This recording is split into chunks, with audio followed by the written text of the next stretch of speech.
Hello അസ്സലാമു അലൈക്കും. അപ്പോൾ ഇന്ന് ഞാൻ വന്നിട്ടില്ല നല്ല ടേസ്റ്റി ആയിട്ടുള്ള ബീഫ് കക്കത്തിൻ്റെ റെസിപ്പിയിട്ടാണ്. നമ്മുടെ കണ്ണൂരിലൊക്കെ മിക്കപ്പോഴും ഉണ്ടാക്കുന്ന ഒരു റെസിപ്പിയാണ് കേട്ടോ. നല്ല ടേസ്റ്റുമാണ്, സിമ്പിളുമാണ് ചെയ്യാൻ. അപ്പോൾ എല്ലാവരും ട്രൈ ചെയ്യാം. നമുക്കിതെങ്ങനെയാണ് ചെയ്യുന്നത് നോക്കാം.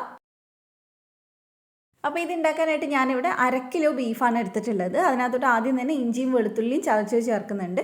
ഏകദേശം 1.5 ടേബിൾ സ്പൂൺ ചേർത്തിട്ടുണ്ട്. പിന്നെ 2 സവാള ചേർത്ത് കൊടുക്കുക, ചെറുതായിട്ട് കട്ട് ചെയ്തതാണ്. പിന്നെ ഇതിലേക്ക് നമ്മൾ നല്ല പഴുത്ത ഒരു തക്കാളി ചേർത്ത് കൊടുക്കുന്നുണ്ട്. ഇനി നമുക്ക് ഇതിനകത്തോട്ട് പൊടികൾ ചേർത്ത് കൊടുക്കാം. ഞാനിവിടെ കാശ്മീരി മുളക് പൊടി എടുത്തിട്ടുള്ളത് ഏകദേശം ഒരു 3-4 ടീസ്പൂൺ ചേർക്കുന്നുണ്ട്. അപ്പോൾ എരിവ് നിങ്ങൾ നോക്കിയിട്ട് ചേർക്കുക, അത്യാവശ്യം എരിവ് വേണം. പിന്നെ 1 ടീസ്പൂൺ മല്ലിപ്പൊടി ചേർത്തിട്ടുണ്ട്. പിന്നെ ഒരു 1/2 ടീസ്പൂൺ അല്ലെങ്കിൽ 1 ടീസ്പൂണിൻ്റെ അടുത്ത് കുരുമുളക് പൊടി, കുറച്ച് മഞ്ഞൾപ്പൊടി ചേർത്തിട്ടുണ്ട്. ഇനി നമുക്ക് ഇതിനകത്തോട്ട് കുറച്ച് കറിവേപ്പില, അതുപോലെ തന്നെ ഞാൻ കുറച്ച് പെരിഞ്ജീരകം പൊടിച്ചത് ചേർക്കുന്നുണ്ട്. ഏകദേശം 1/2 ടീസ്പൂൺ ചേർത്തിട്ടുണ്ട്. പിന്നെ ആവശ്യത്തിന് ഉപ്പ്. ഇതെല്ലാം കൂടി ചേർത്തിട്ട് നല്ലപോലെ നമുക്ക് കൈ വെച്ചിട്ടൊന്ന് ഞെരടി നല്ലപോലെ മിക്സ് ചെയ്തെടുക്കാം. നന്നായിട്ട് ആ ബീഫിൽ മസാലയൊക്കെ പിടിക്കാൻ വേണ്ടിയിട്ടാണ്. ഇത് നമ്മളെ നാട്ടിൽ ബീഫ് കക്കെന്നാണ് കേട്ടോ പറയുക. പക്ഷേ ഈ സെയിം തന്നെ മറ്റുള്ള സ്ഥലത്ത് ബീഫ് റോസ്റ്റ്, അതുപോലെ തന്നെ ബീഫ് വരട്ടിയതെന്നൊക്കെ പറഞ്ഞ് കേട്ടിട്ടുണ്ട്. അപ്പോൾ എന്തായാലും ഇത് ഞാൻ ഏകദേശം ഒരു മണിക്കൂർ ഞാനൊന്ന് മാറ്റി വെക്കുന്നുണ്ട്. അപ്പോൾ 1 മണിക്കൂർ കഴിഞ്ഞിട്ട് ഞാനിത് കുക്കറിനകത്തോട്ട് ചേർത്ത് കൊടുക്കുകയാണ്. അപ്പോൾ നമ്മളിത് കുക്കറിലാണ് വേവിച്ചെടുക്കുന്നത്. ഇതിലേക്ക് ഞാൻ ഏകദേശം ഒരു 1/2 കപ്പ് വെള്ളം ഒഴിച്ചിട്ട് ഇതൊന്ന് വേവിച്ചെടുക്കുന്നുണ്ട്. ഇതങ്ങനെ ഒരുപാട് വേവുള്ള ബീഫൊന്നുമല്ല, ഏകദേശം ഒരു 4-5 വിസിലുകൊണ്ട് തന്നെ വെന്ത് കിട്ടും.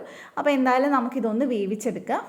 ചില ബീഫാകുമ്പോൾ ചിലപ്പോൾ നമുക്ക് 6-7 വിസിലൊക്കെ അടിക്കേണ്ടി വരും. അപ്പോൾ അത് ബീഫിൻ്റെ വേവ് നോക്കിയിട്ട് നിങ്ങൾ അടിച്ചെടുത്താൽ മതി. അപ്പോൾ ഇത് നമ്മുടെ ബീഫ് ഇവിടെ വെന്തിട്ടുണ്ട്. ഇനി നമുക്കിതൊന്ന് വരട്ടിയെടുക്കുകയാണ് വേണ്ടത്. അപ്പം ഞാൻ വേറൊരു പാത്രം വെക്കുന്നുണ്ട്. അപ്പം ഞാൻ ഒരു കടായി വെച്ചിട്ടുണ്ട്. ഇതിലേക്ക് നമ്മൾ നെയ്യാണ് ചേർത്ത് കൊടുക്കുന്നത്. നെയ്യിലാണ് ഇത് നമ്മൾ ചെയ്യുക. അപ്പോൾ 1 ടേബിൾ സ്പൂൺ നെയ്യ് ആദ്യം ചേർത്ത് കൊടുക്കുന്നുണ്ട്. നെയ്യിൻ്റെ ടേസ്റ്റ് ഇഷ്ടമില്ലാത്തവർ വെളിച്ചെണ്ണയിൽ ചെയ്തോളൂ, പക്ഷേ നെയ്യിലാണ് കൂടുതലും രസം ഉണ്ടാവുക കഴിക്കാൻ. അത് ചൂടാകുമ്പോൾ നമുക്ക് ഇതിനകത്തോട്ട് നമ്മൾ വേവിച്ച് വെച്ചിട്ടുള്ള ബീഫ് മൊത്തം ചേർത്ത് കൊടുക്കാം. പിന്നെ നമ്മൾ ഫ്ലെയിം ഒന്ന് മീഡിയം ടു ഹൈ ഫ്ലെയിമിൽ വെച്ചിട്ട് ഇതൊന്ന് വറ്റിച്ചെടുക്കുകയാണ്, നല്ല ഡ്രൈ ആക്കി എടുക്കുക ചെയ്യുന്നത്. അപ്പോൾ നല്ലപോലെ ഇടയ്ക്കിടയ്ക്കൊന്ന് ഇളക്കിയിട്ട് കൊടുക്കുക. അപ്പോൾ ചെറുതായിട്ട് വെള്ളമൊക്കെ വറ്റി വന്നിട്ടുണ്ട്. അപ്പോൾ നല്ലപോലെ നമുക്ക് ഇളക്കിയിട്ട് കൊടുക്കാം. പിന്നെ ഇതിപ്പോൾ അത്യാവശ്യം ഒന്ന് വറ്റിയിട്ടുണ്ട്. നിങ്ങൾക്ക് വേണമെങ്കിൽ ഈ ഒരു പരുവത്തിലെടുക്കാം. ഞാൻ കുറച്ചും കൂടി ഒന്ന് ഡ്രൈ ആക്കുന്നുണ്ട്, എന്നാൽ ഒരുപാട് അങ്ങ് ഹാർഡായിട്ട് ഡ്രൈ ആക്കി എടുക്കുന്നുമില്ല.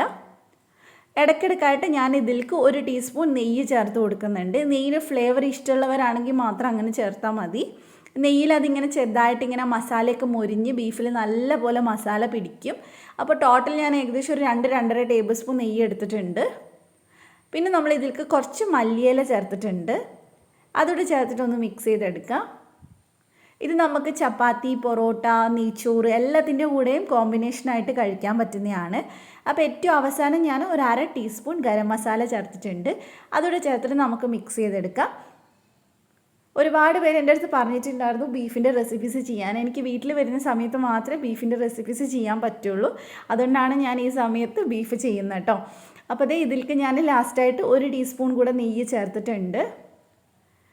അപ്പോൾ ഇത്രയേ ഉള്ളൂ. ഇനി ഇതിൽ കൂടുതൽ ഞാൻ ഡ്രൈ ആക്കുന്നില്ല. നിങ്ങൾക്ക് വേണമെങ്കിൽ കുറച്ചും കൂടെ ഡ്രൈ ആക്കാം, പക്ഷേ ഞാൻ ഇങ്ങനെ തന്നെ എടുക്കുകയാണ്. അപ്പോൾ എന്തായാലും എല്ലാവരും ട്രൈ ചെയ്ത് നോക്കുക കേട്ടോ. ടേസ്റ്റ് നിങ്ങൾക്ക് എന്തായാലും ഇഷ്ടമാവും.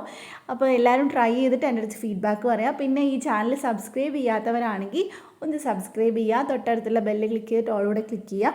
എന്നാൽ മാത്രമേ ഞാൻ വീഡിയോസ് ഇടുമ്പോൾ നോട്ടിഫിക്കേഷൻ വരുള്ളൂ. അപ്പോൾ മറ്റൊരു അടിപൊളി വീഡിയോ ആയിട്ട് നമുക്ക് വീണ്ടും കാണാം ഇൻഷാ അല്ലാഹ്. Thank you for watching.